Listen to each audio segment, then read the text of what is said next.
Bonjour à toutes et à tous, il est 15 heures. Bienvenue dans cette nouvelle édition, voici les titres.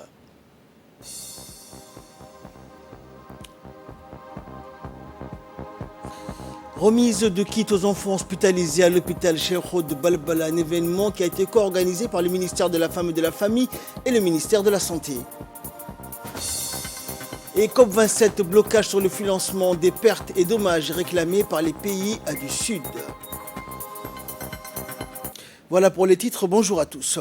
Le ministère de la Femme et de la Famille et l'Union nationale des femmes djiboutiennes du NFD, en collaboration avec le ministère de la Santé et en appui avec l'UNICEF, a organisé hier donc un événement dédié à la distribution et remise des kits aux enfants hospitalisés à l'hôpital Cheikh de Balbala. Le ministre de la Santé, Dr Ahmed Roble Abdillah, et la ministre de la Femme et de la Famille, Mouna Ousmane Adan, ont été accueillis à leur arrivée par le directeur de l'hôpital Cheikh de Balbala, Moussa Ibrahim, et les médecins. L'événement a vu également la participation des responsables des ministères concernés, de l'UNFD et de l'UNICEF, ainsi que le personnel de l'hôpital. Le ministre de la Santé et la ministre de la Femme et de la Famille ont visité les différents services tels que le service de pédiatrie, de la maternité, de la néonatologie, durant laquelle ils ont eu des discussions avec les parents qui étaient en compagnie de leurs enfants pour discuter donc avec eux de près sur l'état de santé des enfants.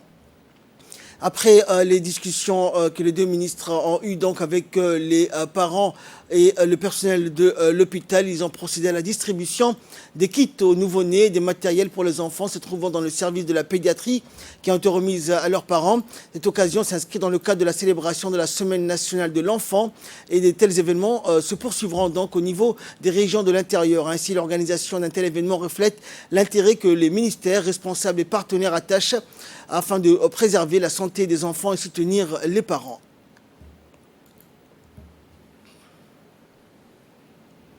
Et dans son intervention, le ministre de la Santé, Dr Ahmed Roble, a évoqué l'importance de procéder à des examens médicaux et demandé aux femmes enceintes de respecter les 4 consultations prénatales. On écoute le ministre.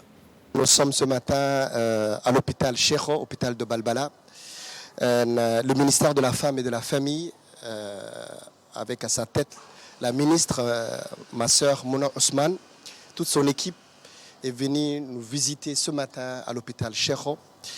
Et ce ministère nous a apporté des kits pour les mamans et les bébés qui sont hospitalisés dans les pédiatries et la maternité, la néonatologie de l'hôpital Cheikh.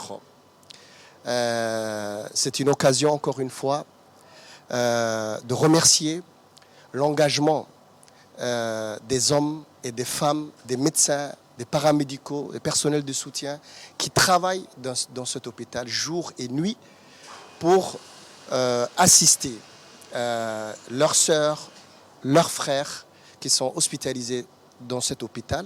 Cet hôpital qui est un des plus grands de Djibouti et qui est devenu un des plus grands de Djibouti actuellement et qui s'occupe de toute la commune de Balbala. Je voudrais réitérer mes remerciements au ministère de la Femme et de la Famille, à la ministre Mouna Ousmane, mais également à tous les cadres qui sont présents ici. Juste ajouter un mot de sensibilisation parce qu'on va toujours continuer. Nous sommes un ministère également de sensibilisation et de prévention. Nous avons vu ce matin 4 enfants qui avaient des pathologies neurologiques, des pathologies comme l'hydrocéphalie, comme les spina bifida, comme des pathologies qui sont souvent dues à des déficits de vitamines en fer foldine et surtout en foldine. Donc je voudrais attirer l'attention des familles, des pères, des mères, pour que les mamans, pendant les grossesses, respectent les consultations prénatales, les 4 consultations prénatales, mais également pour qu'elles puissent prendre le fer, la foldine. La foldine est très importante. Elle prévient les malformations d'ordre neurologique. Et tous ces comprimés-là ne coûtent absolument rien du tout. Ces comprimés-là sont dispensés, sont offerts gratuitement au cours des consultations prénatales dans tous les centres de santé de Djibouti et des régions. Et de son côté, la ministre de la Femme et de la Famille, Mme Mouna Ousmane Aden, qui a accompagné le ministre de la Santé durant cette visite du service de la pédiatrie et de la néonatologie de l'hôpital Cheikho de Balbala, a exprimé sa satisfaction pour participer à cette occasion qui est dédiée à la distribution des kits au profit des enfants hospitalisés et des mamans dans l'hôpital Cheikho de Balbala. Dans l'actualité également, la ministre des Affaires sociales et de Solidarité, Ouloufa Ismail Abdou, accompagnée de la ministre de la Jeunesse et de la Culture, Dr Hibo Moumin Assowe, s'est rendue à Goubeto, dans la région d'Ali Sabié, hier. Les deux membres du gouvernement étaient accompagnés d'une forte délégation, tels que les cadres respectifs des deux ministères, du directeur général de la DDS, des parlementaires de la région, ainsi que des élus locaux et des autorités locales et régionales. Cette visite avait pour objectif premier d'inaugurer un local communautaire qui a été initié dans le cadre du projet intégré de transfert monétaire et de renforcement du capital humain. Sa construction a été pilotée par la DDS et exécutée par la communauté elle-même. Les deux membres du gouvernement, la ministre des Affaires sociales et la ministre de la Jeunesse et de la Culture, se sont ensuite entretenus avec la communauté qui leur avait préparé un accueil chaleureux, l'occasion de faire le point sur l'apport du gouvernement au niveau local, mais également de récolter les doléances de chacun. Enfin, la ministre des Affaires sociales et de la Solidarité a procédé à la pose de pierres pour la construction d'un réservoir d'eau de 40 mètres cubes qui couvrirait les besoins en eau de la moitié de la population du village. Enfin, la délégation a profité de sa présence sur les lieux pour assister à la visite du monument historique qui est l'ancienne gare ferroviaire de Goubeto.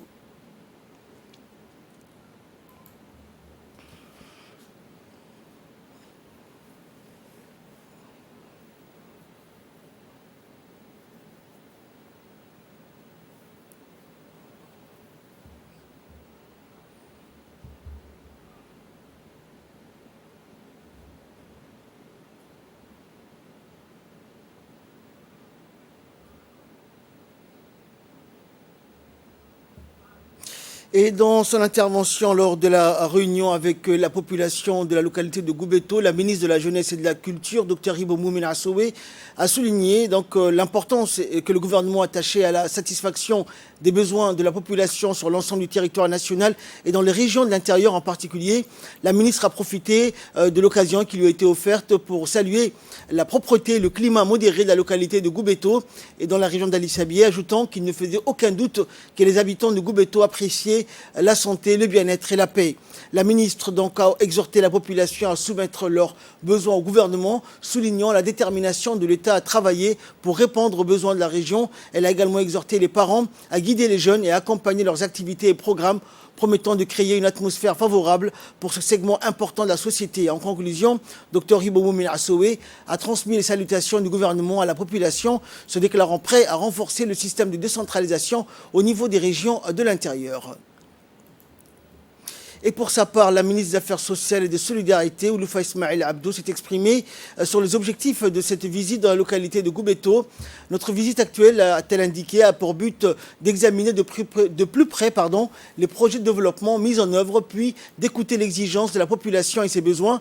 Et la ministre donc a rappelé la grande responsabilité du gouvernement dans la réponse aux besoins des citoyens conformément aux directives émises par le président de la République. La ministre Ouloufa a noté aussi que la délégation, dans le cadre de sa mission, a visité de nombreuses zones rurales.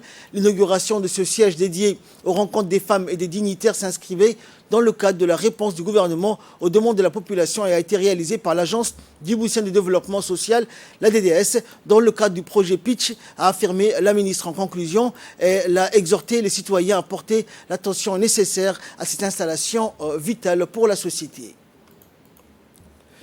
L'ambassade d'Algérie à Djibouti célèbre le 68e anniversaire du déclenchement de la révolution du 1er novembre 1954. Et c'est hier soir que l'ambassade d'Algérie a célébré cet événement en grande pompe. À cette occasion, l'ambassadeur de la République algérienne démocratique et populaire accrédité à Djibouti, son Excellence Mohamed Irki, a offert une réception officielle au Sheraton Hotel. Le gouvernement djiboutien a été représenté par le ministre des Affaires sociales, le ministre des Affaires musulmanes, et des biens Warf Moumin Hassan Barré. La cérémonie commémorative s'est déroulée en présence de hautes personnalités civiles et militaires ainsi que les membres du corps diplomatique accrédité à Djibouti. Cet événement a également vu la participation des ressortissants algériens vivant à Djibouti et de nombreux étudiants diplômés des universités algériennes.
Et lors de cette cérémonie, l'ambassadeur d'Algérie à Djibouti, Mohamed Elki, a prononcé un discours dans lequel il a salué l'événement glorieux qui a conduit à l'indépendance de l'Algérie en 1962. Il a ensuite rendu un vibrant hommage aux vaillants martyrs pour le recouvrement de la souveraineté nationale. Il a par ailleurs souligné le nouveau contexte prometteur dans lequel évolue l'Algérie et les progrès accomplis dans tous les domaines sous l'impulsion du président de la République, Abdelmejid Tebboune.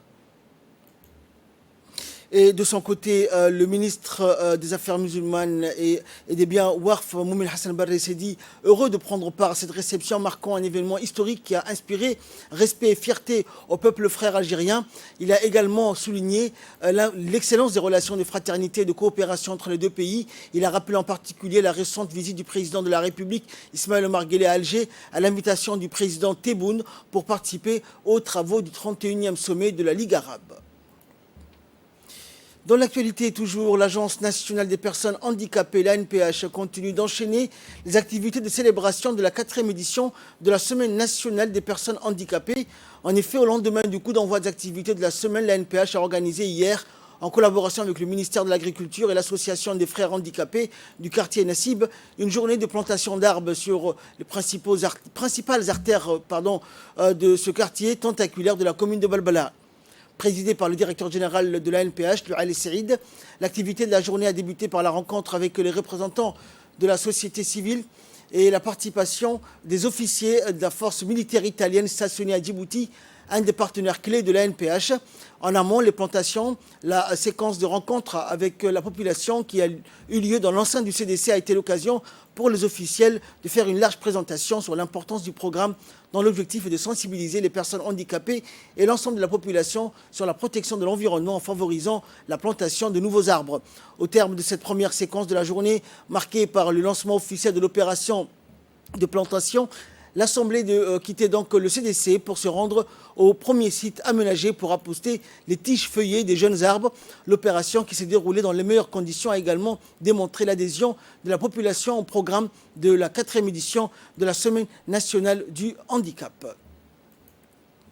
Et de son côté, le directeur général de l'ANPH, Ali Saïd, s'est félicité de la mise en œuvre d'une des principales séquences de cette 4e édition de la Semaine nationale des personnes handicapées. Cette opération de plantation d'arbres s'inscrit dans le cadre des festivités de la Semaine nationale des personnes handicapées cette année 2022. Comme vous le savez, donc, le monde est confronté, a-t-il dit actuellement, à l'impact par le réchauffement climatique. Selon de nombreuses études, il est des recherches scientifiques qui ont prouvé que la cause de certaines maladies causant des handicaps physiques sont dus aux répercussions du changement climatique. Ainsi, la plantation des arbres a fait partie des moyens pour remédier à la situation, a-t-il indiqué.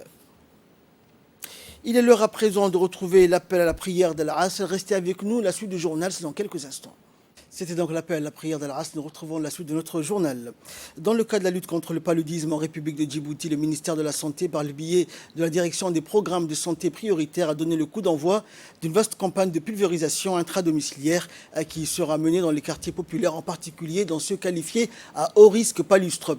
La pulvérisation intradomiciliaire est une méthode efficace et durable qui consiste à asperger l'insecticide à l'intérieur des maisons pour éradiquer le paludisme inodore, incolore et inoffensif pour la santé des populations population et recommandée par l'OMS. Récemment introduite dans notre pays, la pulvérisation intradomiciliaire est une méthodologie de lutte anti-vectorielle qui a déjà fait ses preuves et a prouvé son efficacité dans la lutte contre le paludisme. Pour rappel, les quartiers concernés par cette vaste campagne de pulvérisation intradomiciliaire sont les quartiers d'Enguela et FNP, quartier 4, Al-Hiba, quartier 5, quartier 6 et quartier 7. Cette campagne de pulvérisation va aussi s'accompagner de plusieurs stratégies de prévention complémentaires dans le cadre de la lutte multiforme combinant entre autres les actions de destruction des gîtes larvaires, de pulvérisation et de destruction des moustiquaires imprégnés.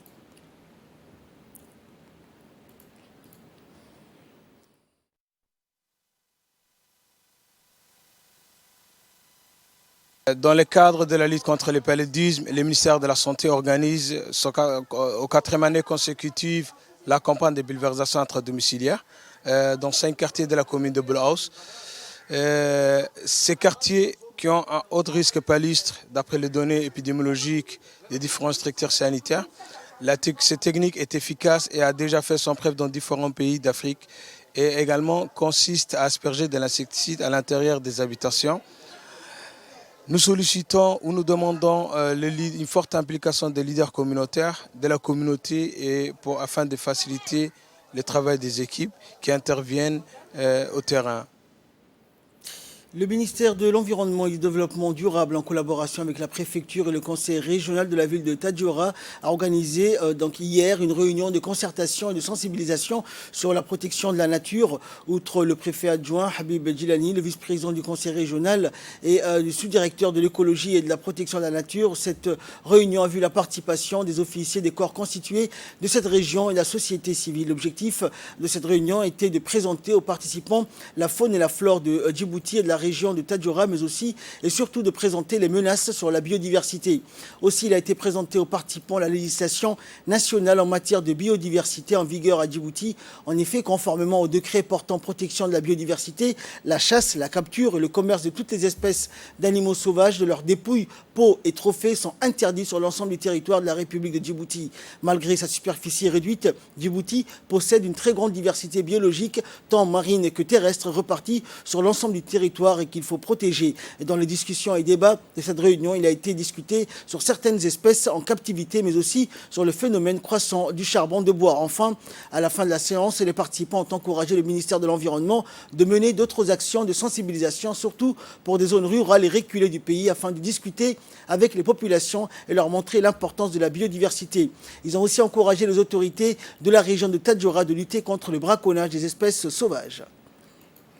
L'impact qu'il y a sur la biodiversité au niveau de notre pays. C'est un programme que le ministre de l'Environnement nous a demandé de mettre en place pour d'abord vous rencontrer, pour vous montrer la législation nationale en matière de protection de la biodiversité.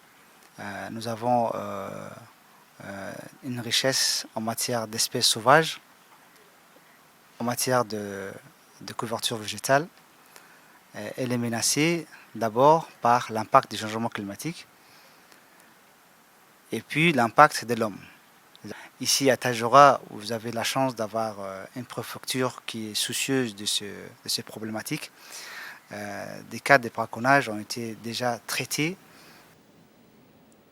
Sport à présent, donc sous l'égide du secrétariat d'État au sport, les associations sportives vétérans organisent ce week-end le Mondialito, une mini-coupe du monde auquel participeront donc que des vétérans et des footballeurs qui ont rangé leurs crampons.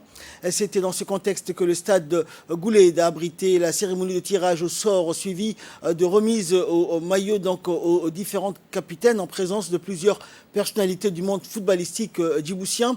Les équipes porteront les couleurs attribuées par tirage au sort des participants et vainqueurs historiques du mondial.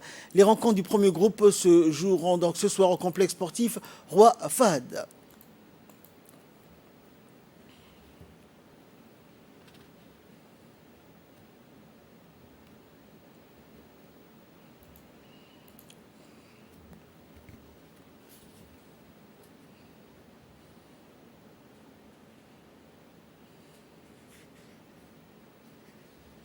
En nouvelles du monde à présent, parlant COP27, blocage sur le financement des pertes et dommages réclamés par les pays du Sud. À l'approche de la fin de la COP27, l'épineuse question de la compensation des dégâts climatiques subis par les pays du Sud n'a toujours pas été résolue. Et le secrétaire général de l'ONU, Antonio Guterres, a pressé hier les participants de trouver un accord ambitieux et crédible. Mais le découragement gagne les pays les plus impactés par les conséquences du changement climatique. Les États-Unis et l'Union européenne sont toutefois très réticents, mais l'Union européenne a joué l'ouverture mercredi en annonçant plus d'1 milliard d'euros de financement pour l'adaptation en Afrique, dont 60 millions pour les pertes et dommages. Le vice-président de la Commission européenne, Frans Timmermans, a également proposé de raccourcir les discussions sur le financement des pertes et dommages en 1 an au lieu de 2. Les discussions financières se déroulent dans un contexte de grande méfiance, les pays riches n'ayant jamais tenu un engagement de 2009 de porter à 100 milliards de dollars par an les financements de l'adaptation au dérèglement climatique et de la réduction des émissions de gaz à effet de serre à destination des pays en développement. C'est la fin de ce journal. Merci de nous avoir suivis. Restez avec nous. Le programme continue sur Télé Djibouti.